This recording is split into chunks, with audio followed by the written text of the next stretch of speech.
Acho meio injusto, né? Mas... É porque às vezes a pessoa vai trabalhar de bicicleta, anda grande distância, mas é porque o empregador não está proporcionando para ele o vale transporte. Não, mas aí é diferente, porque presta atenção. Ó, boa isso, hein? Boa, porque só para lembrar. Nesse caso, lembra, é uma estratégia de comando ali. Se o empregador tem o cuidado de dizer, bom, quem mora aqui perto, pô, vou contratar, um dos critérios para contratação, quem mora perto da empresa. Aí o cara não precisa vir de ônibus e já economiza o vale transporte. Mas quando o cara mora longe, precisa pegar ônibus, e o empregador não paga, mesmo ele precisando, não paga, e não faz o empregado pedir a dispensa do vale transporte, quando o empregado entra na justiça pedindo o vale transporte, ele leva.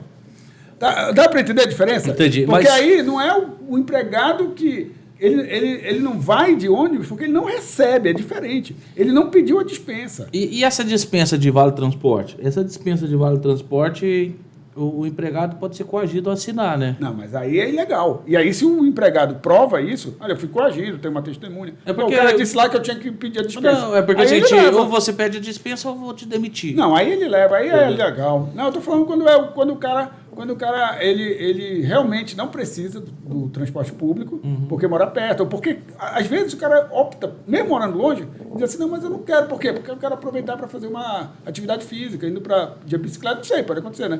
Então, assim, quando realmente há vício de consentimento, quando há vício de consentimento, é nulo e o cara leva, se ele for pedir. Mas se a pessoa pratica o esporte, ele vai falar, não, você me dá o vale transporte que eu vou utilizar em outra maneira. Na realidade... Cada caso. Isso seria no mundo ideal, mas no mundo real a pessoa jamais vai dispensar o recebimento. É verdade. Se o cara precisa, né? Aí não faz. Agora, mas olha que legal isso aí. Se o cara... Olha, isso aí... Pô, isso aí é legal agora. Olha, presta atenção nisso. O cara tá lá, não pediu dispensa e tá recebendo o vale transporte. Aí sabe o que ele faz? Ele vende. Ele vendeu o vale transporte. Pô, isso pode ou não pode? Se o empregador, se a empresa descobre isso, sabia que ela pode até demitir por justa causa o cara? Porque a finalidade do vale transporte é que ele use transporte público. Olha que coisa, né? É o inverso.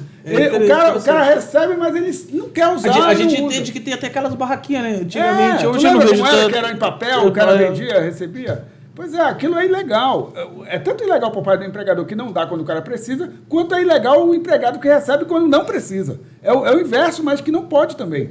E eu posso até penalizar o empregado que diz que precisa e não usa, porque não precisa mesmo, ou porque mora perto, ou porque vai de bicicleta e não avisou a empresa, coisas desse tipo. Porque não pode. Eu não posso pegar um instituto que é para uma finalidade e usar para outra. Vamos tentar tumultuar mais um pouquinho, porque já está tumultuado. É o seguinte, e se essa pessoa pega carona? Eu pego carona de vez em quando, eu preciso... Mesmo assim. Aí, se ele vender esse vale transporte, justa causa. Assim, eu sempre digo o seguinte... pessoal, mas não vendo vale transporte. Paulo, só tem um detalhe nisso, cara. Cuidado com essa... A gente tem que ter cuidado com a afirmação do justa causa por justa causa.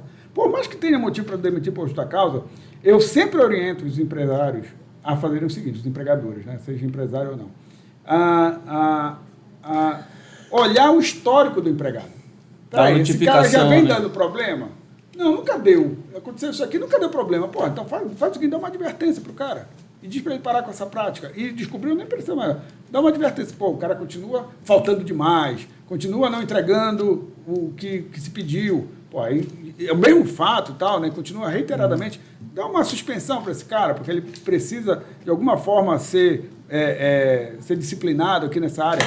Pô, o cara continua fazendo, pô, ele já tem um histórico de advertência e suspensão, pô, aí sim, maior penalidade do empregado numa relação de trabalho é a justa causa. Aí eu dou uma justa causa.